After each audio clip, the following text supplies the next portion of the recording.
Hello. I am back, and this reading is for the dear Gemini Sun, Moon, and Risings. And if you have a stellium, but I'm assuming you probably have a Gemini placement in your big three if you have the stellium. But okay, I am back, y'all. I'm not going to talk too long about all the intro stuff. If you're curious about why I'm back, all that, you can check out the Aquarius reading. But essentially, I was just feeling called to read again. You know, with the state of the world, it just feels like a time where we should be lending our skills to community, whatever skills those can be. And I like to organize, so that's one of the skills I lend to community. But I also feel like I have a budding talent in reading, so I wanted to get back to this and develop this skill further. So I hope you enjoy these free readings. I think I'm going to be posting them on YouTube, but I'll let you know, obviously. All right, with that, welcome to your Year of the Horse reading, my dear Gemini placements. I'm going to be pulling 3 cards that really embody the themes that you'll be facing this year. And the fire horse will be, it starts February 17th, 2026 and goes until February 5th, 2027. So it's best to get acquainted with this sign because we're going to be with it for a while. Okay. Let's pull for you, Geminis. First card, second card, third card. First card we pulled, balance. And this has been a lot of the collective's theme in the collective. Unity. Service. Okay. All right, Geminis. And just to preface, once again, if you want a more deeper dive into what this sign symbolize, or what the Year of the Horse symbolizes and the kind of energies we're dealing with here, I do go into the most depth in the Aquarius reading if you want to just watch like the first, I think it's like 3 to 5 minutes. But the Year of the Horse is going to be a fast moving year for us. That's all about forward movement, new beginnings, passion, creativity, being the most authentic version of ourselves. And it's a beautiful time because the Year of the Snake, the energy we're leaving on February 17th, was all about shedding behaviors, people, places, patterns, all the negative things that didn't serve us and kept us out of being in full alignment with the most authentic versions of ourselves. So this year is all about being tested and moving fast and achieving all our goals and dreams. So getting back to these cards, the first card we pulled for you, Gemini, was the balance card. And let me pull that up again so you can, there you go, balance. So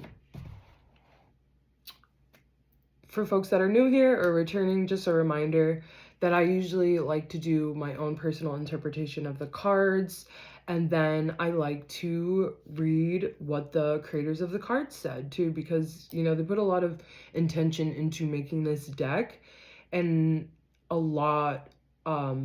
have a lot of insight into what these cards mean when they're being pulled. So I feel like their information supplements mine very well.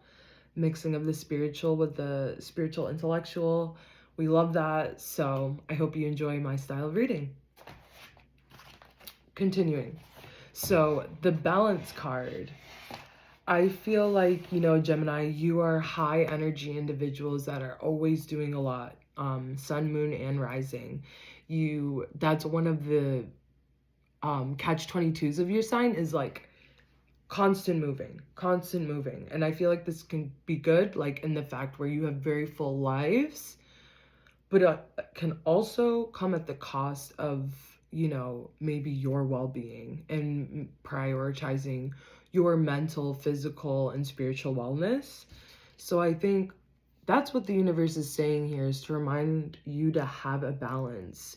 Wherever you were focusing a lot of your energy, whether it was work or in your social life, or maybe like in projects, wherever you're being overindulgent with your energy, I think just be mindful of that and making sure you're spreading out your time and attention to all the areas of your life.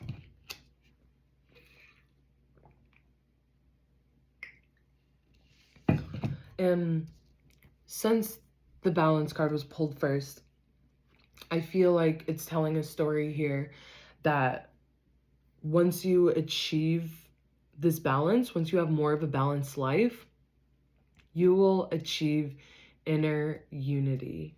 And that will mean an integration of who you truly are, like the version of yourself that you keep hidden because you're scared to. And your emotions, the emotions you're scared to show, all these things will be fully integrated if you just create more balance in your life and make sure to spend more time getting to know yourself, either through shadow work, such as journaling, meditating, praying, doing those kind of activities that allow you just to slow down and redirect your energies inwards, so you can actually listen to what your spirit's trying to tell you, what your ancestors are trying to tell you, what God and the universe are trying to tell you. Okay. Last card, service.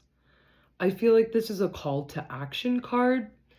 And, Geminis, I feel like with being out of balance, doing a lot of things, maybe being aware of like, how many of these things actually serve others or just serve myself, and making sure you're being of service to your community and your loved ones.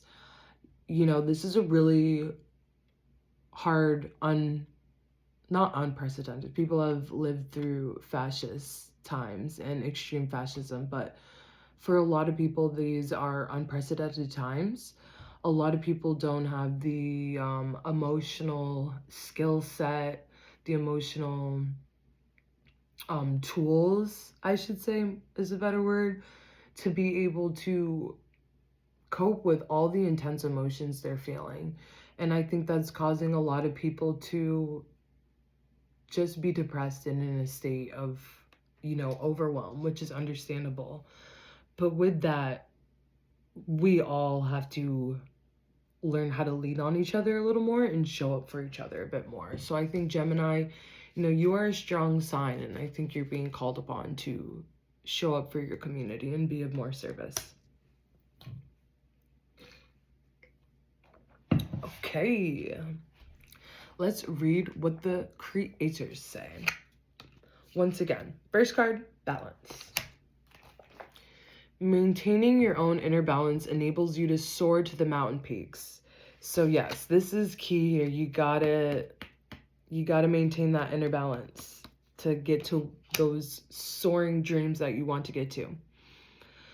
Peaks of your aspirations, whether you're sitting in meditation or performing useful service. Oh my gosh. Okay, remember, this is the balance card, and it just brought up service. So I think helping restore your inner balance can be through performing useful service. I think that will help you connect to yourself too here. That's what they're saying. When you maintain inner and outer balance, you become perfectly aligned in the heart center and have the capacity to balance the energy of lower 3 with the upper 3 chakras. In moment-by-moment meditation amid everyday activities, it is possible to discern what chakra qualities are needed most in any given moment. You can brighten the energies of the lower 3 chakras. As you unveil the deeper truths in your heart, you may make greater peace with realities around you. As you unveil the deep truths in your heart. So yes, I think getting back to that unity of emotions, of about who you really are, you need to dip inside that subconscious of yours and tell yourself some hard truths, maybe some truths you've been hiding from. Yeah, truths you've definitely been hiding from yourself that may be a bit uncomfortable to face or, you know, mean a lot of change for you. So as you brighten the deeper truths in your heart, you may make greater peace with realities around you, release obstacles that upset your internal harmony, and move toward awakening higher centers. So yeah, this almost reckoning with self is a necessary first step to help you move further across this super transformative power of the fire horse. You need to continue to just keep burning away those layers and, you know, defenses and walls and masks you were putting up that you thought were protecting you, but I think instead we're isolating you from people and keeping you from acknowledging a lot of truths about yourself that will make you happy. Okay, second card, Unity. As you may remember, and I will pull it up so folks can get another visual reminder. Okay. A difficulty many of us have in our lives is that one side of us wants, thinks, and feels one thing, while another side wants, thinks, and feels something quite different. So, okay, once again, I'm going to pause right there because what they were talking about in that first card about like acknowledging some deep truths and like what you truly want, this card is already saying like you're saying doing one thing, but subconsciously and deep down, you really want this, that, and that. So why are you betraying yourself, Gemini? One side may be more logical and the other side more intuitive or emotional. But this is also, I'm not hating on y'all. You know, this is typical of, unfortunately, the Gemini, you know, predicament. You guys have that duality of energy. So on that one side, you're very logical and you're reasoning. And I think that's like your mind trying to make decisions for you. On the other side, you're passionate, spontaneous. And I think that other side of you is like trying to put its wants and needs out there, and those are conflicting right now. So you got to find some way to integrate those two, which I think is the lifelong lesson for Geminis, and that's why folks are born with Gemini placements, is to learn how to integrate those two sides of your being. Okay. So, but in the sixth chakra, this disconnection may be muted so that at least the two or more sides of us can have a conversation and try to work out the differences. Concentration and meditation take the place of concerns about right and wrong decisions, the good and bad. Yin and yang are in perfect balance in the masculine, strong, and feminine, nurturing sides of character, so typically thought of as male and female, are both present and fully available as called for by any given situation. So,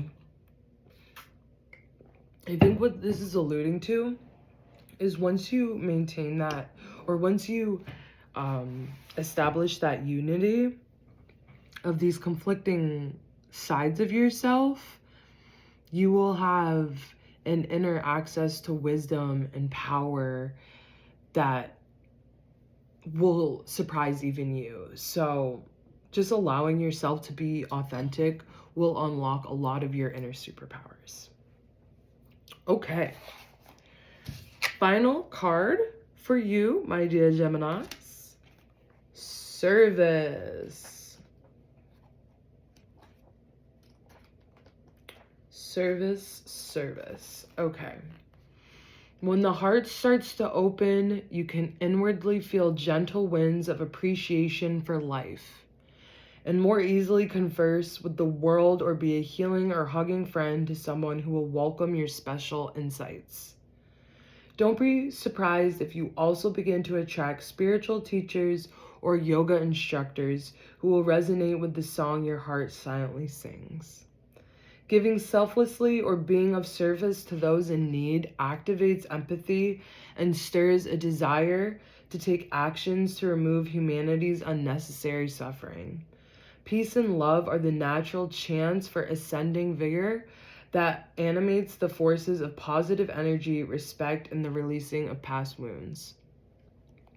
So once again, you know, we've all been indoctrinated by this individualistic capitalist nature that says, you know, all men for themselves. Like, I'm out here protecting myself. I got my own back. Like, it's me versus everybody.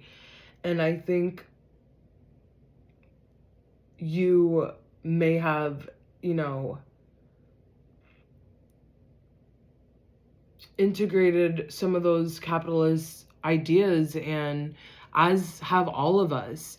And I think that has, you know, shied you away from giving selflessly, giving generously. There's, you know, it hasn't been a natural part of our cultural, at least in the West. And with that, you know, the West has unlearned how much beauty and how much wisdom there is when you start to give selflessly and give so much of yourself to your community, how much power and true wealth is in giving back. So I think, you know, you're lucky, Gemini. They're actually giving you a tool here on how to achieve that balance and unity is by being selfless and being of service to others. This will put you into a place of being more at peace, more in harmony, more radiating an energy of love, which will then replicate into your external environment and attract those kind of people and situations to you. So I think the first step to your abundance, achieving abundance for you in this year of the horse, Gemini, is to really be of service to your community and be selfless. So I know that's hard when the world is falling apart right now, but we have no one to turn to but each other in this moment. And I think that's what this year of the horse energy is also trying to teach us. So I hope that resonates. Let me know if it did in the comments. I appreciate you all, and I'm sending you the best for the horse season. Mwah.